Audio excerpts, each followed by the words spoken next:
welcome back into Studio 10. We had a little bit of technical difficulties, but we're still here. Yes. And we're talking about recycling. That is the key word this week because it is National Recycling Week, but sometimes we forget how impactful that can really be. That's right. So that's why we have Audra Ellis joining us right now from Junk in the Trunk. Welcome to Studio 10. Hi, thanks for having me. How are you? Well, it's so great to have you here. But first, I want you to tell us about Junk in the Trunk. What do you guys do on a day-to-day basis to help with recycling? Okay, well, Junk in the Trunk is a eco-friendly business.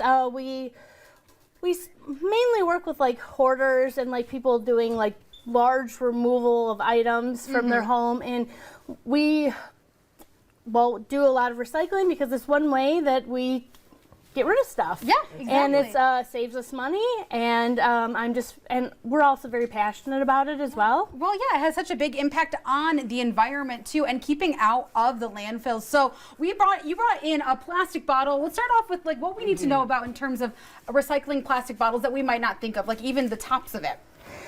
Well, you want to make sure it's rinsed out and clean. Okay. Usually, you want to take off the cap, but when I was here earlier, I noticed that this one says recycle bottle cap with bottle cap on. So be observant. Be observant, right. Sometimes the answer is right here in front of you.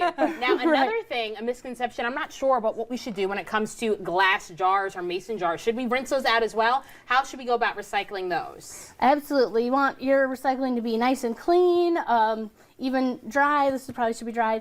Okay.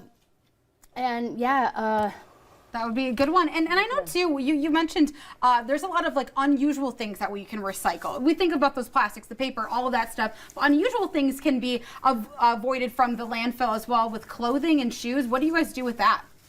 Oh, well, actually, we started our own recycling program. I did a huge internet dive and found a bunch of different places that would work with me, actually pestered and bugged these people to work with us. And so now we're able to recycle clothing, shoes, ink pens, actually any writing utensils, batteries, over 100 different things that you can find that list on our website. That's awesome. And what's also great is that you guys are doing something for the holidays this year too. Can you tell us a little bit about that? Of course, yes. It's called 31 Days of Giving, and this will be our 4th year, and we try to donate to 31 organizations or families, local families, consecutively. Oh, wow. And we, the first year we didn't meet our goal, but that was, COVID. But we've went over every year since. So. Oh my goodness, and this is just the start. And of course, a good way to kind of kick off is with this recycling week, and we can find more information, of course, by going to your website, going to your Facebook, and recycling, and kind of just having those things avoid the landfill. But thank you so much for all these tips. Thank you, Audra. I don't think we realize how much these small things that we do really make a big impact overall. So thank you for joining us. Yes, thanks for having me. Yes, and we're all